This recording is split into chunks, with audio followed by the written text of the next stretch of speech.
So for this particular webinar, I'm joined by Gary Hibberd from Cyberfort. Hi, Gary. Hi, how are you doing? Very good, thank you. And I wanted to talk to Gary, who's someone that I've known for a number of years, primarily online, but we kind of operate in the same space, but with different specific areas of expertise. And Gary's real area of expertise is on the cyber front. Perhaps if you'd just like to talk a little bit more about your background and experience, Gary. Yeah, sure. I've been in IT for 35 years, and 20 of those years I've spent in cybersecurity, business continuity, crisis management, and data protection. So I've been a DPO for 20 years, and I've worked pretty much in every sector you can care to imagine, and worked for organizations as small as 5 or 6 people all the way up to a few thousand people working globally.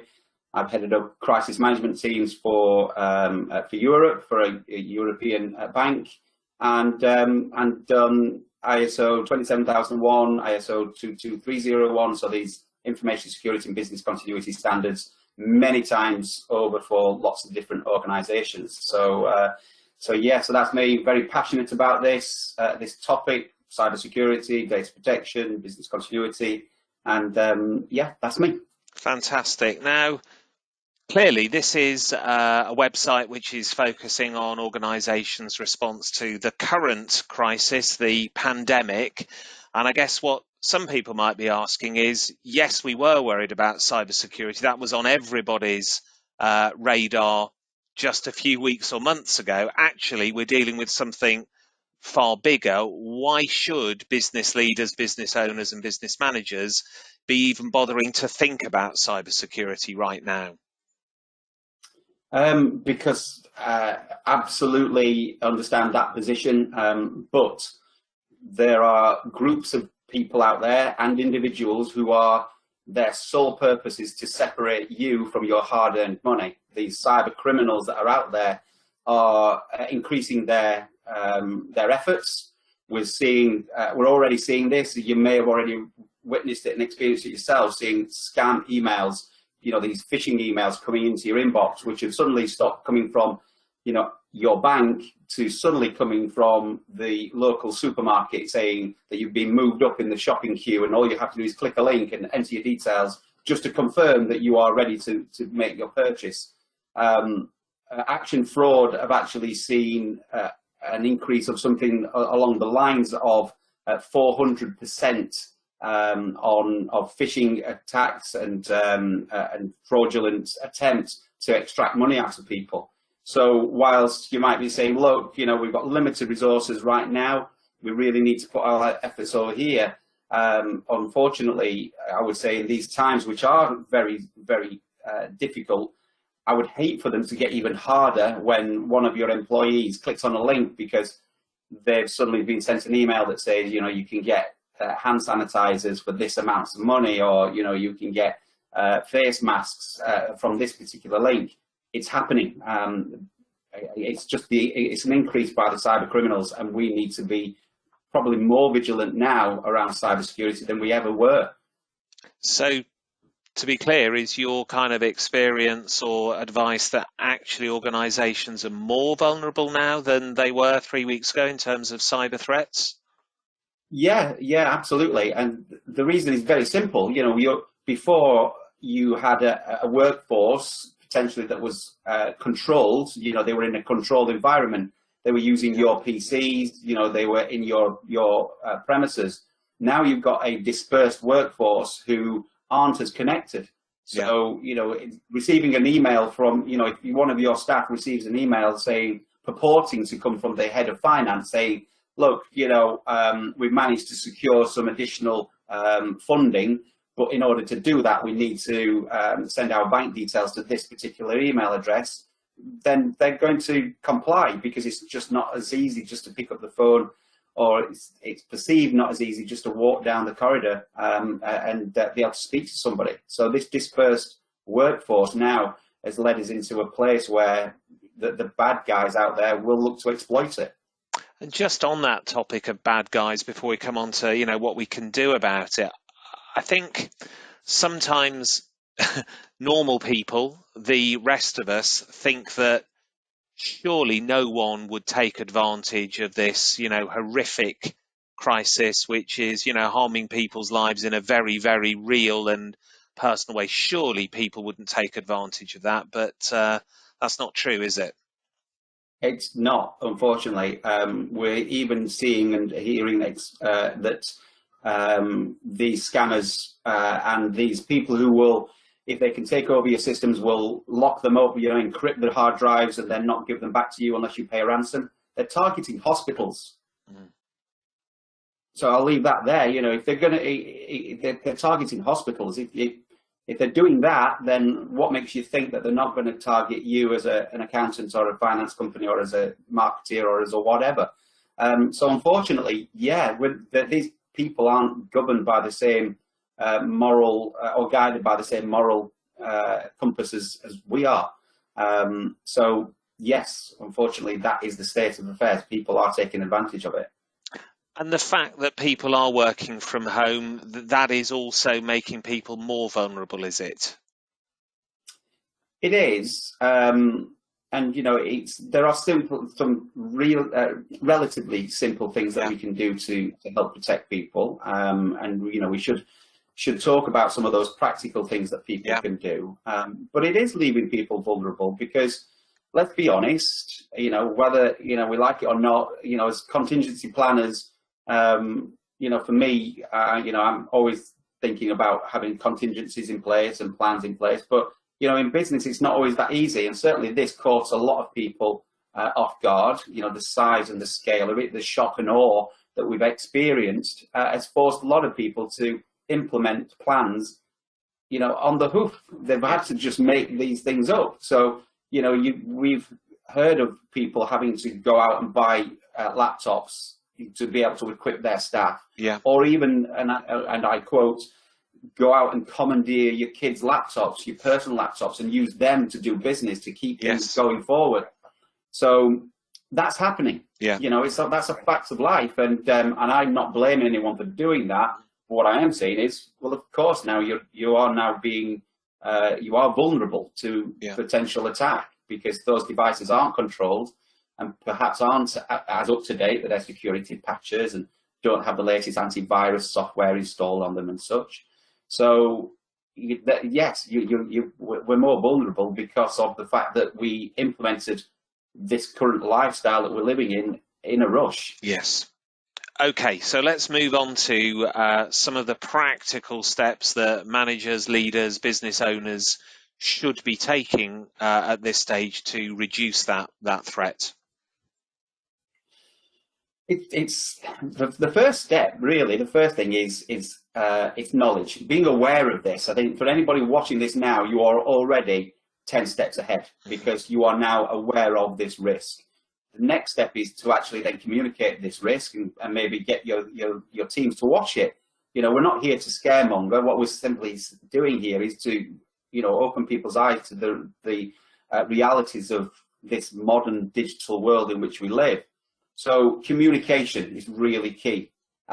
Speak to your staff, remind them of the information security policies. So people are sat at home now, they're maybe looking for some reading material. So send them the updated information security policy.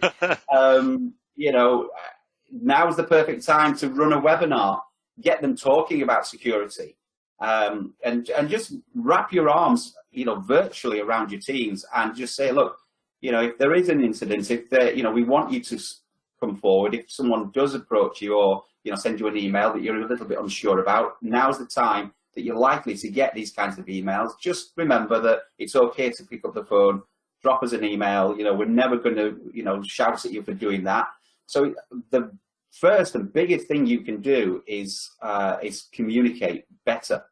And then after that, there's lots of technical things you can look to do, so you can, again, educate your staff around, making sure that the laptop is up to date with the latest security updates, making sure your mobile devices are as well. So to, look for the Windows updates and such like. and ensure that antivirus software is up to date on those devices as well. So whoever is responsible for information security or data protection within your organization, I would simply be saying you need to be having conversations with them and saying, right, what can we do now with our teams whilst they're working remotely? What should we be talking to them about, and what should that communication look like? And if we think about particularly phishing attacks and the kinds of emails you talked about, what would be some good practice, some reminders, Gary, around what business leaders and their teams should be looking for, wary of, and what absolutely shouldn't they be doing if they have any doubts? Okay. Well, I always say, think before you click. Yeah. Just take a second, just have a look. It's the old adage: is this too good to be true? Does it read well? Does it look plausible? Some of that, that very simple stuff around the grammar. Does it sound like it's come from the government? Does it sound like it's come from the store? Does it look right? Does it just say, dear customer, when you know that they would actually use your name, or reverse of that? Does it say, dear Gary, when you think, well, actually, is this aimed at me? Is it a general message? But the usual sort of steps that you would take, hovering the mouse over the from field. So again, looking very closely at where that email has come from. Yes. That will give you an idea of, it might say that it looks like it's come from, admin@gov.co.uk, but looking at that, you might say, well, actually, if you hover the mouse over it, it might reveal behind that a whole different email address. So, it is some of that very basic stuff that we'll have heard over the years in all the, the training and awareness that we probably snoozed a little bit and, sort of wandered off and thought, looked through the window during. Now is the time to really start to pay attention to that, because, as I said, the increase in malicious emails and email campaigns has dramatically risen during this COVID-19 crisis. And you, I think, mentioned at least a couple of types of emails already, and clearly this can't be a comprehensive list, but what might be some of the kind of disguises in which these emails might be arriving from? What kinds of organisations are these bad guys impersonating to grab people's attention at this time? Well, yeah, as you said, I've already mentioned a couple, so absolutely it's going to be from government agencies. Yeah. It's going to be from your retail sector. Yeah. So it's going to be also from your financial services sector. So thinking about, banks and offering, mortgage holidays and that type of thing. It's also going to be coming from loans and lending companies. Yes. It's going to come from insurance. It's coming from your gym membership. Yeah. It's coming from from all of those areas that you normally interact with in life. These guys will impersonate them if they are of a significant size. So yes. If you are a member of a large gym business, then it's likely, you may get an email from them saying this is, the new gym timetables, or yes. This is, we're going to do these things. It's pretty much every kind of conceivable area that you can imagine, because this is so broad. It is, yes. It's every sector that is being impacted, and therefore is a potential source of getting people to click on that link. Yeah. But the thing that the bad guys are trying to do always is exploit us. They are looking to exploit our fear and our uncertainty and our doubts, but also our ignorance. And that's why I'm so, yes, there's lots, as I said, there's lots of things around technical things you can do. As I said, I've mentioned a couple about updating your PCs and making sure that you've got, antivirus software and that type of thing. You can look at your router in your home, and make sure the password is secure. lots of things that you can do, Yeah. but I think the biggest and best thing you can do is educate your teams. Okay, couple of questions leading on from that. So great advice around education. What about if one of your team does inadvertently click onto something? Well, what would be the very practical guidance we should be giving to our team members if you do make a mistake and get duped? What should you do? Okay. And perhaps you have realised the second after you've done it, oh my God, I know what I've just done. Right. Okay. The first thing I would suggest is that, again, sorry to keep saying, but to make sure that your staff are aware of what to do in those situations. So again, if they click on a link and something something happens, that the first thing that they need to know is who to speak to. Exactly. So who in the organisation? I've previously been a lone guy in the corner who's no one's spoken to for a long time, because he's that nerdy guy who does all the cyber security and data protection stuff. But now is the time for that person to step. Yeah. Immediate point, if someone clicks on the link and it does something, the first thing I would be doing is actually is shutting down the machine and then picking up the phone and speaking to the person who is